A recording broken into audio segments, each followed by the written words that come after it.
Happy Friday, everyone. Thanks for joining me. I'll have Dee Murray from FTO Nerd Talk podcast joining me in just a moment. I'm going to ask him about his podcasting journey.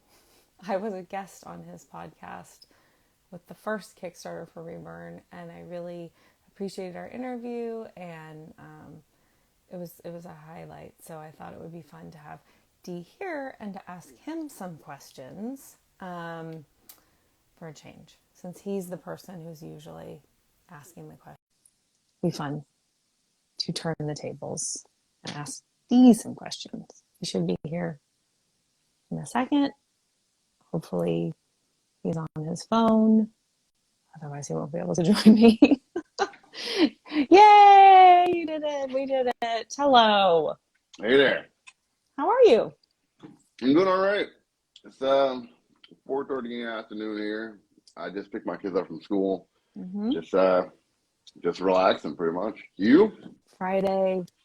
Yeah. Right. My kids are at school still, and I'm excited it's Friday, honestly. Yeah. Stay fun.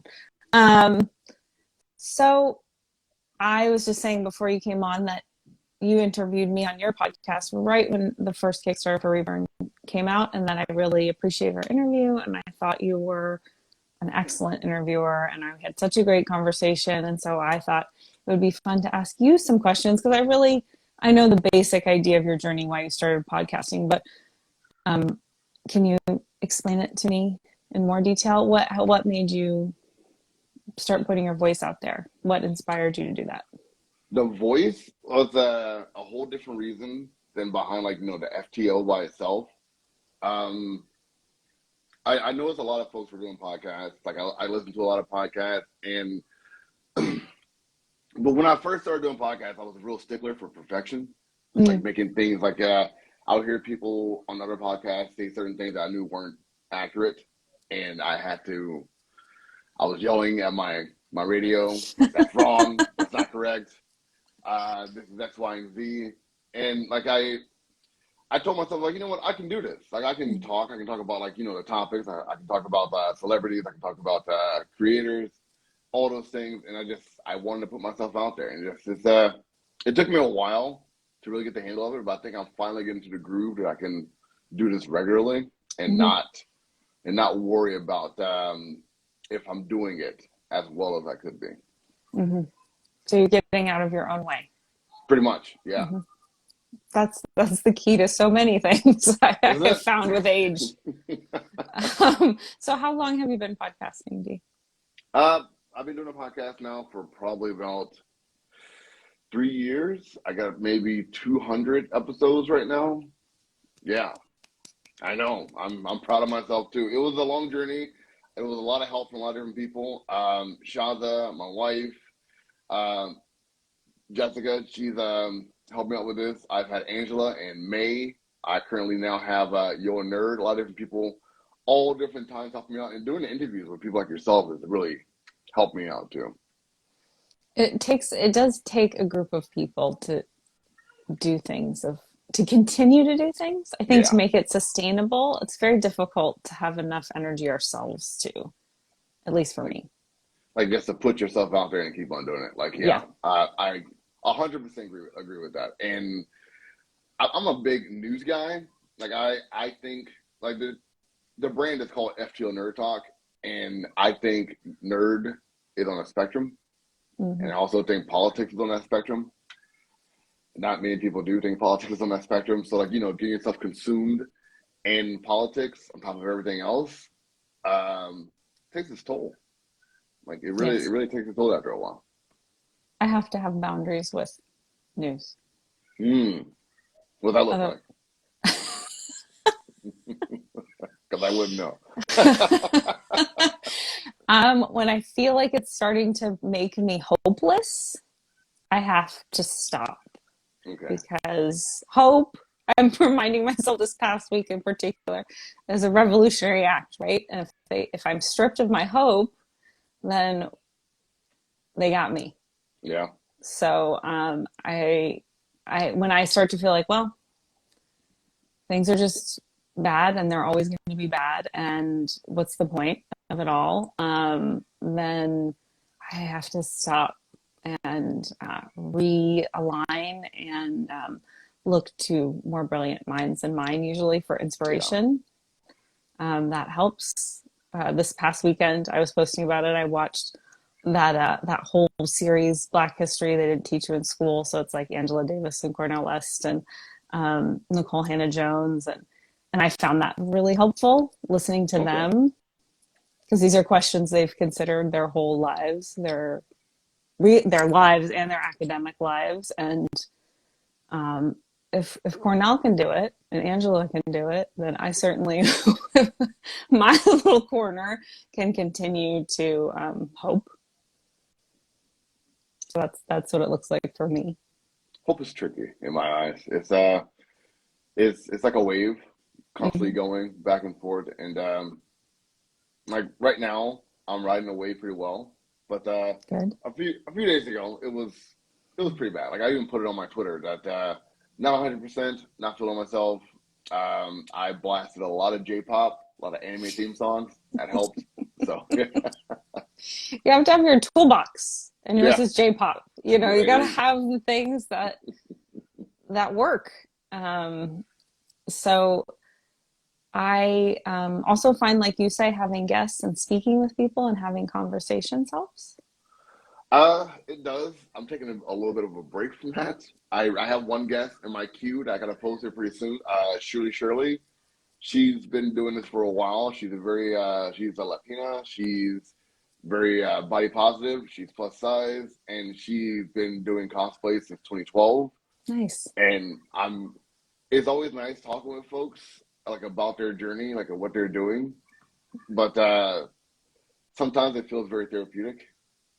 And I sometimes take on their pain, their anguish while I'm talking with them, and it's not always a good time. Like, not afterwards. Like, during is fine, but afterwards, not so much. No, Dee, you gotta like have, again, with the boundaries, with the compassion. You know, like it's good to be compassionate, but you can't fix them. Can't fix it. That is the journey I'm going through right now. Finding that balance with the compassion. It's a journey. I was going to ask you, so what would you like, what wisdom would you give yourself, the person who started the podcast, with the knowledge and the experience you have now?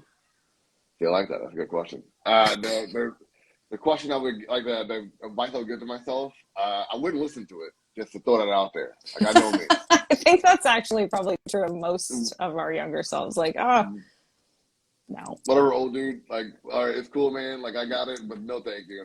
I'll figure this out myself. But I said, just give it time, man. And like, again, would not listen to that. Give it time. Listen to yourself. People keep telling you about writing in journals. You should probably do that because it will help you out. But again, wouldn't do it. So yeah. Do you do it now? Oh yeah. At least I in 2 weeks I would have a year of me writing in my journal consistently, and that consistent is sometimes monthly, sometimes bi-monthly, but you know, it's me writing in it, and like I'm proud of that accomplishment for 1 year of writing in my journal and going at it. It's not easy putting your thoughts into a book. You know, you think that there'll be backlash, you think there'll be judgment if someone sees it, but you know, these are my words, these are my feelings, and like sometimes having it in your head is not always the best option. I agree. I also have difficulty journaling and don't. So I applaud you for doing it for a year. I do it at times when it's too much and I just need to articulate it in a way that feels like cathartic. Yeah. You know, like, okay, I just need this out. But I definitely have those same feelings of vulnerability. Like, what am I doing? Just like writing this. What if someone reads this? And I'm not there to explain myself. Very exposing. That's why I got one like that has a latch on it. So, you know, so like, you know, it gives me like that buffer time. If like someone does open it, it gives them a time of the think to themselves, like, do I really want to do this? Do I really want to open this up? So yeah, that's why I did that. I had a journal with a latch Hey, when I was younger. it makes you And I feel was like, good. they can break that latch. So I like that you think it'll give them a moment to think about it. I was just like, they'll just break that. Small hammer would do it. So Ethics and morality is a big thing for me. Like I'm American, and we were all mostly majorly raised like in a Judeo-Christian like ideology. Like yeah. good is good, bad is bad.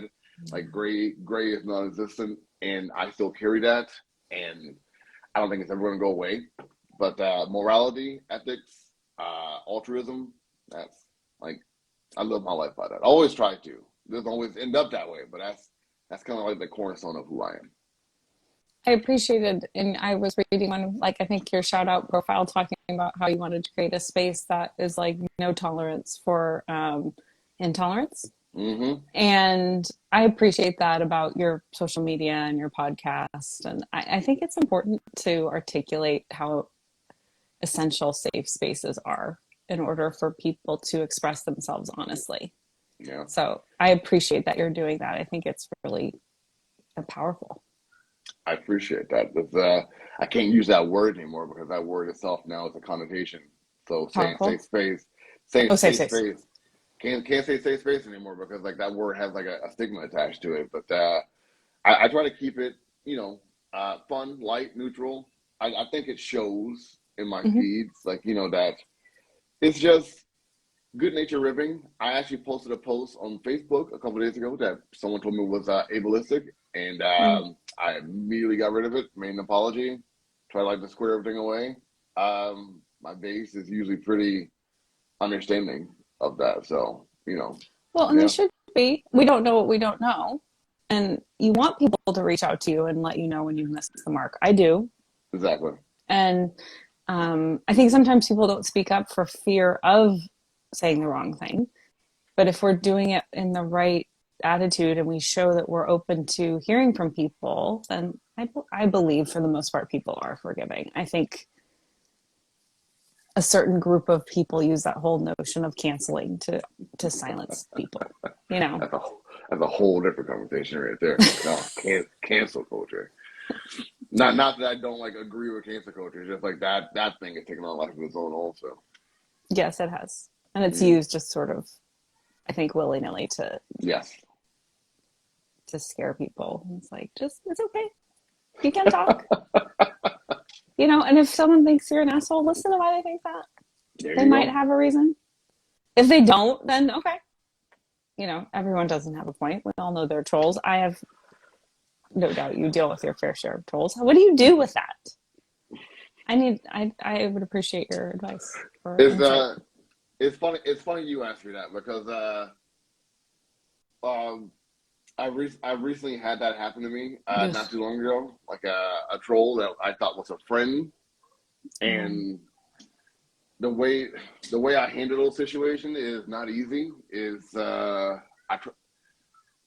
it used to be pretty bad. It used to be outward bursts of anger. mhm. I think I told you before, like I have not been diagnosed, but I do think I am like a narcissist, like high functioning narcissist, and I try like to live my life like knowing that like I have that type of personality inside myself and counteract it as much as I can and like notice it along with like with my PTSD, my anxiety and depression. But I think like the best way like now that I go about it is talking it out. Try to talk it out with that person as nicely and calmly as I possibly can. Try like to use my memory as best as I can, like to call out all the things that like I may have seen in myself, that I may have seen in the person that like may have gotten to that point. And if it doesn't work out, it was nice knowing you. I had a good time. Like I hope things can change in the future. If it's too severe, it was cool like getting to know you, but like I think like we need to tenure this relationship because it has gone its course. Yeah. But I try to treat like treat like a business like when it gets to that point because treating Mhm. like a friendship I don't think would be fair. Mhm. Or like even if it's like an acquaintance, like hey, someone said something about one of the content creators, Black Forger. It was very derogatory. It says I don't know why all forager people have gas between their teeth. And I had to say to them, like, hey, man, like, That's not you cool. could, you could have kept that to yourself. Yeah. And they apologize. I didn't restrict or block them. Like, I haven't heard back from them since. But someone said something about like the black people in Ukraine, about how like they should have known better when they were there. Like, it's war. You got to fight the war. It's like, hey, and like I saw their page. They're also white, and they got like a lot of pro-black stuff. Like, hey, you're not really being like a very good black ally by saying stuff like this. Mm-hmm. They ended up blocking me. They wanted to have like a whole dialogue about it. Sorry. It's not my place to educate people. Like, I feel like some black folks do, but like I'm not one of them. Like, it's not my place to educate people. Like, I've tried in the past. I have multiple times. I mean, the information is available if they're interested. You don't need to educate them. It's That's how everywhere. And you are not my only friend who has had this run-in with people about Ukraine, and I'm not surprised, but saddened that people. Just the whole like the media discourse around Ukraine has been really revealing. Yeah, for a lot of journalists. Yeah. Agreed. It's like, whoa, you're saying that out loud. Okay, you're not only not just having the thought, you're articulating it. That is the key, to they're articulating it. Yeah. Like, all right, you trying to like put like a positive spin on what you're saying that is truly like derogative towards like these folks. All right. Yeah. To most folks. Derogatory to most refugees that we are seeing in the world. It's relentless. I think that's what brought me down a couple of years ago was that, and seeing that, and like it felt like 2020 all over again. Like when George Floyd was murdered, and like seeing that, like I had that same wave of emotions come back at me. I guess like the only positive take from that is like I know what that feeling was, and I could stop myself and like look at it and talk about it. Mm-hmm. But it was rough. It was a rough go. Yeah. I can see that. I'm sorry that you had to experience that. That so many people had to experience it, and then that the apologies were so terrible and not meaningful as usual. I think those always they often add insult to injury. The whole like, oh, I'm sorry if it hurt your feelings. Like, oh, sorry, it hit my thing. That's not an apology. It's not an apology. Saying you're sorry it hurt my feelings. So I find that behavior really upsetting because it's erasing. Yeah. A lot of people say, like, when they say something that's bigoted or prejudiced or racist, they say, it's just my opinion. Hate is not an opinion. Like, it is in fact hate. That is all of it. Period. Right. So that's a good and true point. And I appreciate those reminders when I'm faced with, as a white person, don't get the racist comments, but as a person who has a lot of queer people in my life, I do get uninformed opinions about that. And I am still, I guess, in that place where I feel like I can educate people about these issues, but I also do want to be definitive that, hate isn't an opinion. Yep. And erasing people and their choices isn't an opinion. It's, it's hate and it's willful ignorance after we've had this big long conversation about why what is, so it's important to remember that it's not an opinion. So agreed. I know we're talking about like, this area a lot, but like that, like I think about this with every post that I make. I really do. I can do that. I mean, I feel that with your feed, that it's thoughtful and that you don't just throw I try to do the same thing. What am I doing with this? Why am I sharing this? Exactly. I do try to not share hateful, I try to stay on the positive, like this is happening. I don't know, humor or understanding, or not just like, wow, check out these idiots, like that's not helpful to the discourse, even though I would often like to post that. It's easy sometimes. Yeah, it is. But I don't think it's helpful. And, so I see that on your feed and I appreciate you. And, is there anything else you want to talk about or say before we wrap up? I got a lot of projects I'm working on. Yes, please tell me about them. I'm working with Carla Nappy right now with You an are? anthology book. Yeah, I know, That's like awesome. you're big friends with Carla, right? Yes, I'm such a fan of both of you. How exciting. Are you going to kickstart that or what you going to That do? that is the goal. Hopefully, the Kickstarter would be Oh, hopefully by next year. We do the Kickstarter. We're trying to get like all yay! ducks in a row, but that is the goal. That's so Um, wonderful. it's gonna be like I'm not sure how much I can talk about this, but it's gonna be mostly a horror kind of feel. I Great. know that's Carla's wheelhouse. She loves horror stuff. And there's a lot of audience for that. Like, that's It a really is, great space to be in because people are always want more. but I am terrified of some horrors. So yeah. Me too. So,